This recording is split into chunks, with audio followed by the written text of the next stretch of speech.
The Best in the World podcast with Richard Parr.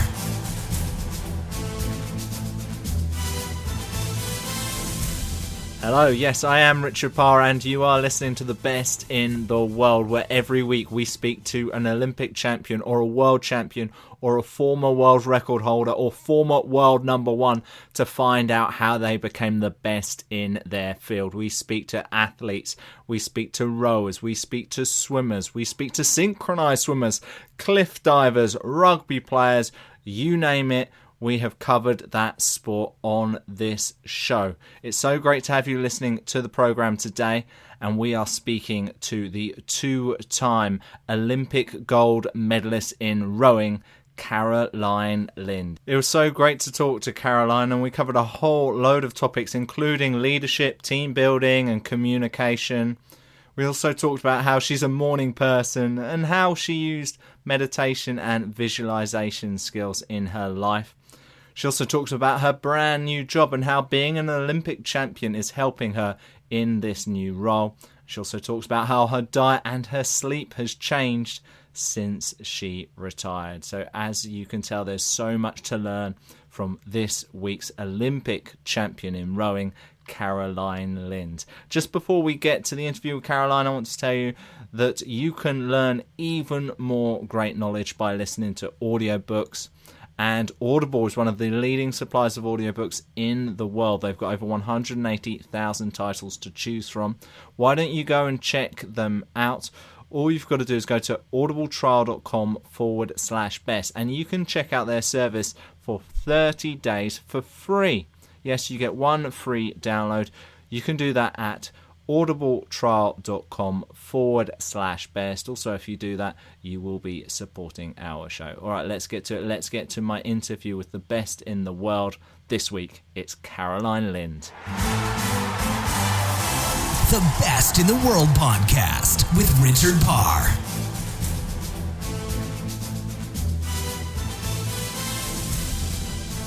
Caroline Lind, welcome to The Best in the World with Richard Parr, two-time Olympic champion rower. So great to have you on the show this morning. And I say this morning because you're up really early today, aren't you? Tell us about your morning schedule and what time you'd normally get up.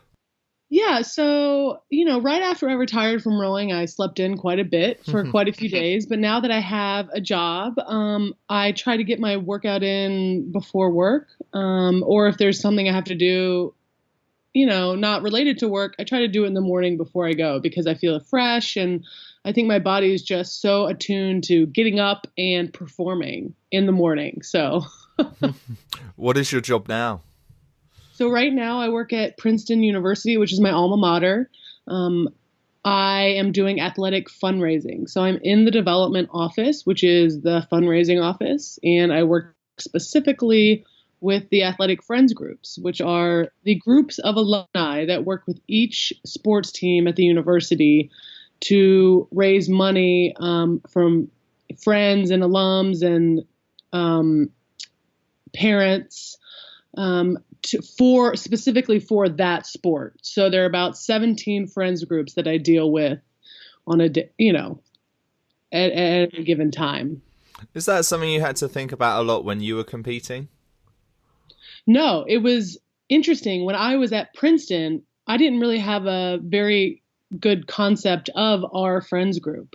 And I think that hopefully that's changing because I think it's important for the current athletes to have an appreciation for what the alums are providing for them. But I think we just didn't.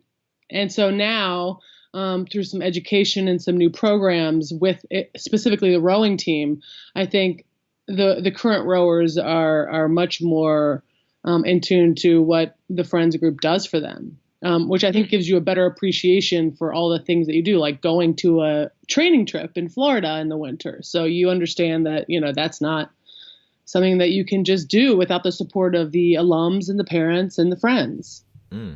So in this new job that you're doing, what kind of skills and things that you learned as a rower do you think you're now using into this new job? Well, I think that the skills that I learned as a rower, I'm using in my life every day, all the time. The hard work, the dedication, I think especially the communication skills that you develop in a team such as a rowing team, the ability to talk to any sort of person without making them feel as if they're, that they're not an important part of the full picture of the team. And just being able to, because in my job now, I'm communicating with coaches, I'm communicating with friends' presidents. So it's really important that I'm able to do that effectively and clearly. And I think rowing really teaches you that, especially, like being in a pair, having certain words or phrases that you're saying when you're in the midst of the third 500 of a race. Like, it has to be clear. You have to know what you're going to say. And I think that simplicity and clarity I'm trying to carry over with my communication and my job here. Yeah, sometimes it's a lot easier to say something in one or two words rather than full sentences and everything like that. So you said that after you retired, you had a bit of more sleep. You slept for a little bit longer. What about your food? Has that changed much since you were competing? Like, what did you have for breakfast today, for example? Yeah, so today I kind of changed my shake up today, but usually I have like a shake for breakfast. I'll do almond milk, vegetables, protein powder.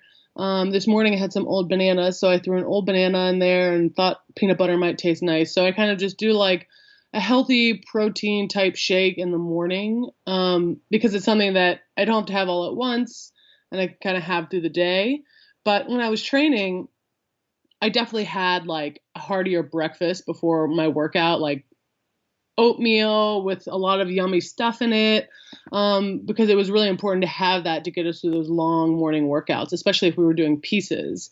My eating has changed because I'm just not working out as much or at the same intensity. So it's super important that I kind of eat to what I'm doing. You can't, rowers can sort of eat whatever, and you really need that fuel to get you through those workouts. But now I don't need that. So it's a little more, listening to when I'm hungry. Sometimes when you're a rower, you have to eat even when you're not hungry. But now I'm trying to readjust how I think about food. Yeah. So tell us about those long sessions. Like, how long are we talking? What would be a typical day for you in training leading up to an Olympic Games, for example? Yeah. Well,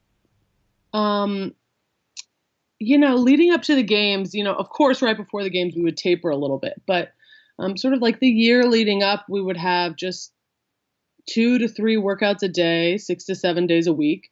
And it would be comprised of on the water work, ergometer work, and weight work.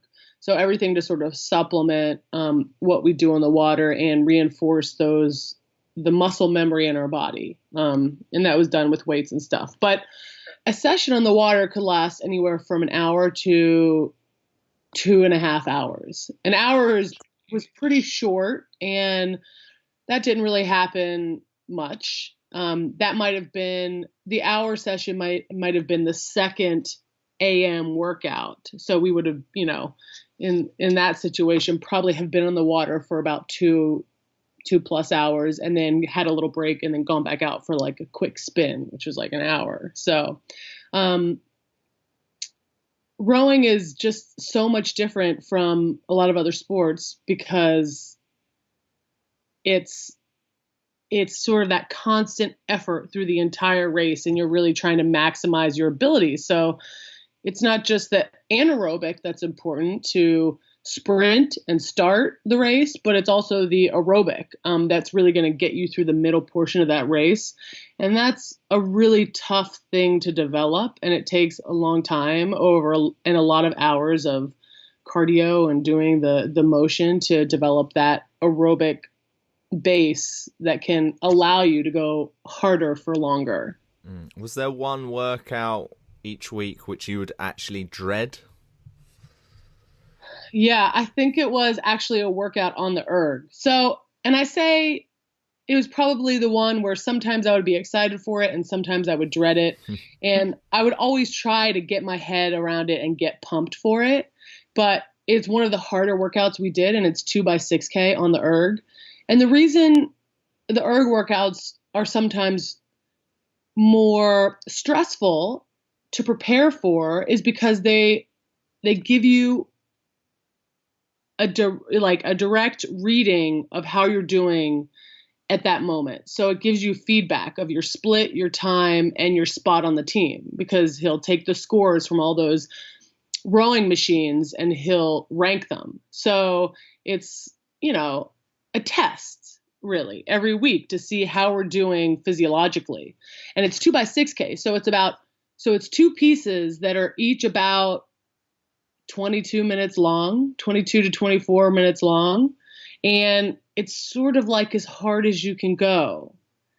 And you kind of step up at the rate as you go through the workout, but it's everything you've got, and it's super exhausting. And I think, if maybe you're having an off week or you haven't gotten enough sleep, it can be really, really challenging. Yeah, let's talk about sleep, because we've talked about your morning routine, your training and everything like that. How many hours were you getting? And you said that you're an early morning person because that's what you've been doing through rowing, and that's what you're trying to do now to try and fit in your workouts. But what time do you normally try to get to sleep? Do you ever have any problems getting to sleep? Yes. Do you have any routine for sleep? Like, do you have to have certain cushions, or does it have to be completely dark? Oh, yeah. So people always think this is kind of funny. Well, first of all, I've always been a person that needs a lot of sleep in general. So even if I'm not rowing all day, every day, I still kind of need the typical 8 hours to feel fresh. When I was rowing, it was more. It was 9 or 9.5, because you're really depleting your body throughout the day and you need that time to recharge and recover. I was very particular about how my sort of environment while I sleep. So I like to have white noise on in the background. So I turn on a fan, but I also sometimes even the birds outside of my window at my house will wake me up at 4 a.m. in the spring. And so I have to wear earplugs and I wear an eye mask because I need it to be dark and I need it to be quiet, which is kind of funny. And people are always like, well, what did you do on your training trips or at the Olympics or whatever? And I'm like, I don't know. I was really lucky that my pair partners or the girls that were on it, picked to be my roommate were heavy sleepers. So they didn't mind that I had the white noise on. Or they were like, I would get an app on my phone, or I have an app on my phone so that when I don't have a fan to turn on at my house, I can just, turn on the app and it sounds like a fan. What's the app? I think it's just white noise. It's just a free app that I found on the App Store, and it has you can pick different noises. So yeah, I would do that. But yeah, I'm pretty particular about that. And yeah, of course, sometimes I did have trouble falling asleep. And especially, I think a lot of athletes can sometimes get nervous before a big race or a big erg test. And what I did for that was, we visualized as a team. So, but I also visualized by myself. So if I had a big competition or race or evaluation coming up, I would visualize that erg test or whatever it is once and kind of let myself feel those emotions and feel that adrenaline and then put it out of my head. And then that was sort of a way for me to prepare so I didn't go back to the third 500, sometimes your mind just goes there. But by doing that sort of routine and doing that mental exercise, it helped me sort of put it out of my mind and know that I was ready for the next day. And that would help me fall asleep. Sometimes it was still hard, but, and yeah, if you're not exhausted all the time, or you're tapering or whatever, it can sometimes be hard to fall asleep because you are getting you're trying to get a lot of sleep. But I think meditation was another thing I did, not necessarily meditation, but focus on my breathing. And that would often help me fall asleep too. It's interesting you say that. For example, myself, when I start thinking about what I've got to do tomorrow or things I need to achieve, that actually keeps me up because my brain starts racing. Yes. I find it interesting that it actually helps you sleep. Well, no. So that same thing happens to me. But what I do is I set out a few minutes to think about what I have to do the next day, to go through the full gamut of the exercise. Right. And then sort of put it out of my mind. So you kind of have to like keep it from coming back in there, which is sometimes hard. And also if I have just like a lot of things to do the next day, I'll just write lists. So I have a notepad next to my bed. And if I'm like, oh, I remember something I have to do, or I have to get to the grocery store, I'll write it down in my notebook. So that way I'm not like, okay, I'm not like, my mind isn't continually returning to that thought or that thing. Yeah. And you mentioned meditation. Was that something you had learned? Has it been something you had been taught? And how do you normally like to do it? Yeah, I kind of came to it on my own. And I just take a few minutes to sort of quiet my mind, and try to relax. And I'm not like really diligent about it, or it's not like, I'm not like super, super spiritual. I use that word to describe what I do to sort of quiet my mind at night and to focus on my breathing and clear my mind, I guess, is a good way to describe it. It's interesting because you're not the first person to mention meditation. I would say at least 80% of the world and Olympic champions I've spoken to on this podcast, and that's over 50 right now, all have had some form of meditation, all think a lot about visualization. It really is that mental exercise, I think, which is making a lot of you guys I'm having the privilege of speaking to the very best in the world. The Best in the World podcast with Richard Parr.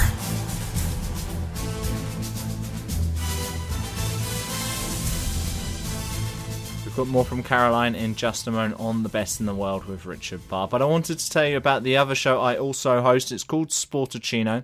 It's on Facebook Live, YouTube, and on Periscope every single weekday morning from 8 GMT. And you can also watch all of the episodes at sportacino.com. If you don't know how to spell it, it's SPORTUCCINO. And that's where we cover all different types of sport, from football to rugby to tennis to cricket to wrestling. And we also look at things such as diet and nutrition and just a healthy way of life. So go and check it out, sportacino.com. Lots of good articles and information coming on all of our social networking channels, including at Sportacino on Twitter and the same on Instagram. But crucially, if you can try and watch our live show at 8 GMT on Facebook, YouTube, on Periscope, it would be great to get you involved on the program because it's an interactive show. You can give your opinions on sport directly to me every single weekday. All right, it'd be great to get your opinions, but now let's learn from the very best. Let's learn from Caroline Lind.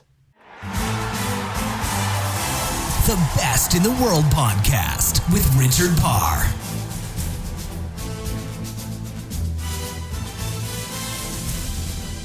Now, you mentioned about when you're on the machine and that it became a competition and everything like that. How difficult was it that you're having to all train together as a team, but ultimately there's only 8 spots and you're effectively competing against each other for those 8 places all the time as well? Right. That, I think, is the most unique thing about rowing and the hardest thing for a lot of young athletes to grasp and master, I would say. It's, and I always tell people that. I'm like, that's why the communication is so important. And then not only the communication, but sort of a setting aside of one's personal ego, and just accepting that, you may not make the boat, but you're going to do the best that you can to be the most effective in that boat, in that seat, the most effective at working with your teammates to get a spot in the boat. I always was very aware and cognizant that I would have to come together with these women at the end of the season and row an Olympic race. And I knew that by supporting them and encouraging them to have the best stroke they can have, to be the fastest that they could be, I was in turn pushing myself to also be faster, better, stronger, have a quicker catch. And I think that's what I love about rowing. I love that sort of inspiring others to be great and being inspired by my teammates. And it's not for everybody. The sport, that mentality and that sport is not for everybody, because not everyone wants to do that. Not everyone wants to think of others, before themselves, put others, needs and think of others in that way. But I really do, and I love it. And I think that because the women that I've been with throughout these years in the team are able to sort of take a step back and have that mentality of, let's help each other be better. Let's help each other be stronger. Let's push each other to be not just on the team, but the best in the world, like Olympic gold medalists. Let's do that. So, the majority of my teammates have been able to wrap their head around that. And that is what really has elevated us from being just another rowing team to being sort of this dominant force that we've been able to develop over the past, 12 years. Yeah, 2 Olympic gold medals, multiple world championships. You had a huge unbeaten streak. You mentioned about getting their heads around it, all of you getting their heads around it. Was it something that how was this culture created? Did you kind of sit down at times saying, this is what we're trying to achieve? Did you make any kind of list of rules? How did that work? Or did it just naturally progress from you guys almost pushing each other further every day? I think it naturally progressed. And I think you have to have, a few leaders, a few key leaders that are leading by example. And I think in rowing, it has to be leading by example, because other than the coxswain, you don't really have a captain of the team. And that sort of goes against the whole mentality that I was just talking about. Like, we don't have any one superstar in the boat. We are all as good as our teammates. And so, I personally always tried to lead by example, treating my teammates with respect, supporting them, encouraging them. And hopefully the younger kids would see that by doing that, it didn't diminish what I did. It only assisted in what I did. And I think those key leaders and leading by example is really how it happened. So let's talk about your first Olympic experience of when you won gold in 2008. How was that all for you? Obviously great success, but how were you able to cope with, I guess, almost the whole excitement of being at the event and still being able to focus on what you needed to do? Yeah. Well, so at the Beijing Olympics, we were not in the Olympic Village. During our competition, we were at a hotel near the race course, because the race course was 45 minutes away from downtown Beijing, where everything else was. So that really helped to sort of make us feel like it was a little more like a world championship, because it was us and a few other teams in the hotel, and we were only a few minutes away from the course. But also, over my lifetime, I've developed like this focus, right? And I think my experience in college was really important in learning how to deal with sort of these stressful pressure situations where lots of stuff is going on and focusing on what's important. I mean, at Princeton, I had to write a senior thesis of over 100 pages that was due during my spring rowing season. And that season we went undefeated and we won a national championship. And that wouldn't have been possible if I hadn't been able to plan early and focus and have the right sort of goals in my mind. So I think it's all about, for me, throughout my rowing career, I had consistently made choices for the outcome that I wanted. Like, I wanted that national championship. So I made the choices I had to along the way to get there.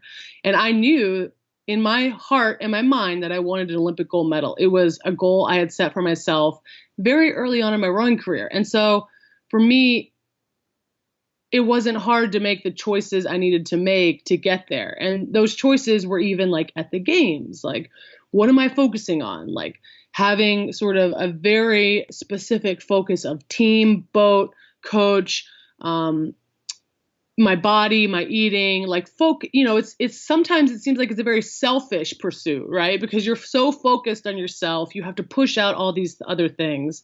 And although I was young, I was able, I had practiced those things in college, and I was able to really focus in on the goal. It's always about the goal and the choices I have to make to get to that goal.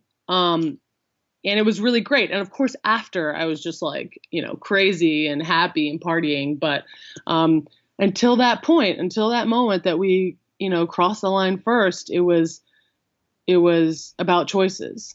Yeah, well, everything you're talking about there is really interesting, because I've just been reading a book by Gary Keller called The One Thing.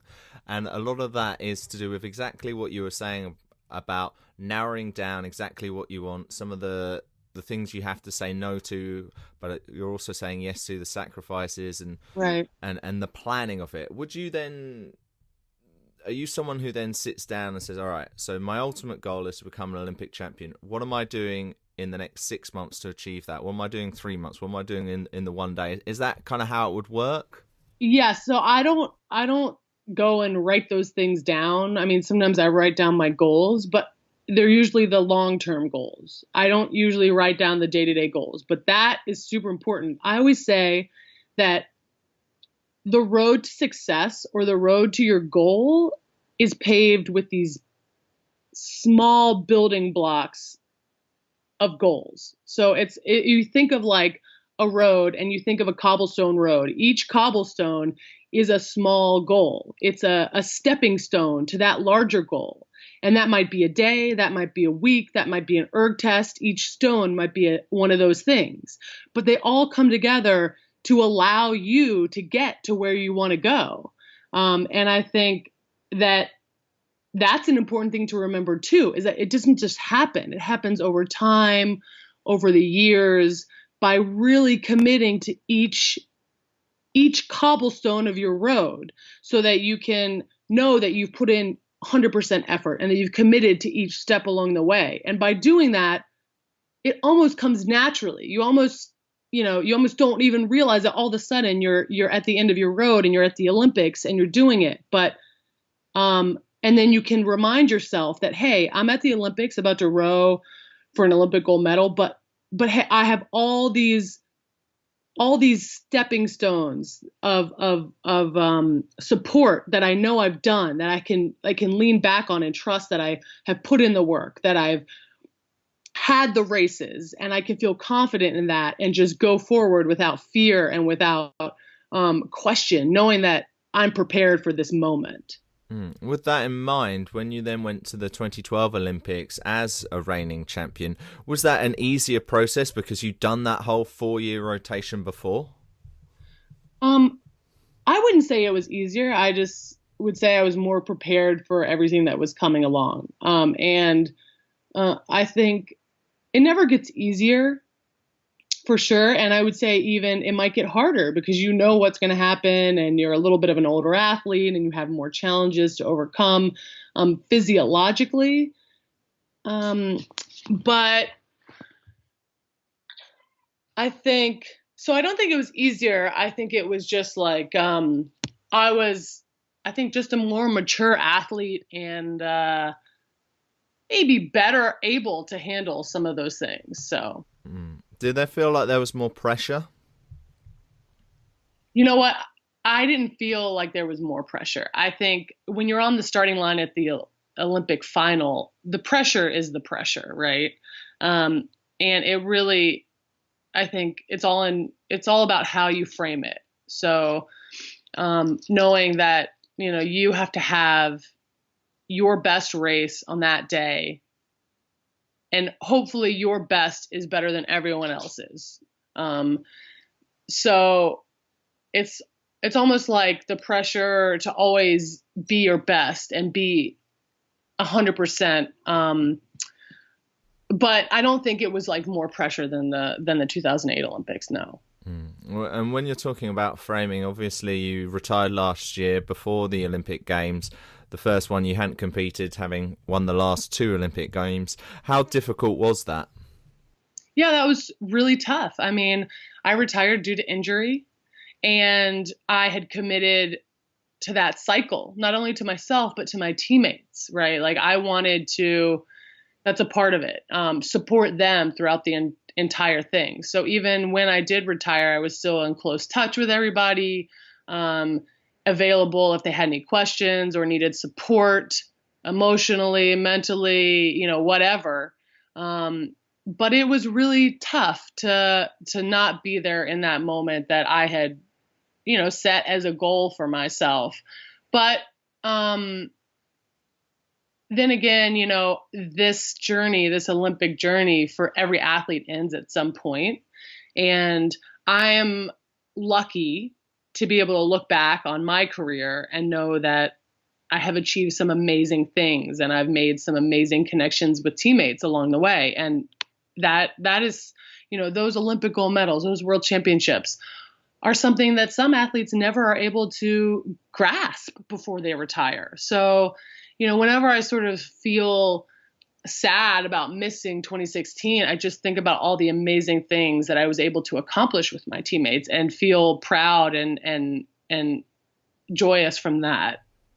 Yes, you had an absolutely incredible career, and I know you're going to be even more successful in your current vocation, and I hope it all really goes well for you in Princeton. Yeah. It's been really good talking to you today, Caroline. Just before we go, could you let us know how we can continue to follow your journey on the different forms of social media, please? Sure. My Instagram is Caroline Lind 2012, I think it is. I'm on Facebook. I have a website, carolinelind.com, which I need to start writing my blog more for, but I think I needed some space after I retired, some space from the sport.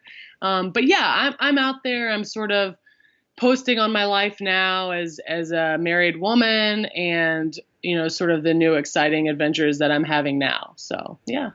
Well, it was a fantastic insight in what it takes to become an Olympic champion, Raya. Thank you so much for being on the show, and thank you for being the best in the world. Thanks so much for having me. Great talking to you. The Best in the World podcast with Richard Parr.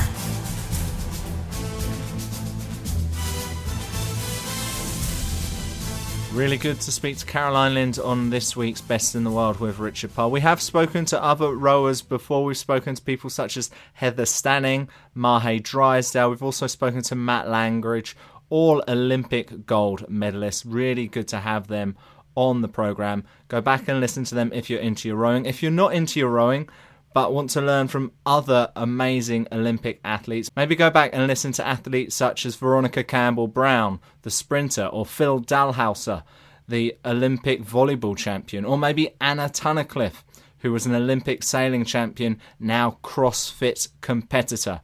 All really interesting conversations that we have every single week on The Best in the World with Richard Parr. Now, we are on iTunes, we are on Stitcher, but we're now also on the Acast platform, so go and check us out at Acast. It's so great to become part of their family. And also, if you are listening to us on iTunes, please press subscribe and give us a rating and review. It would really help boost our show. All right, we've got another amazing interview with another Olympic or world champion coming up for you next Wednesday on iTunes, Stitcher, and on Acast. But for the meantime, I've been Richard Parr. You've been listening to The Best in the World. Have a great week. Goodbye. The Best in the World podcast with Richard Parr.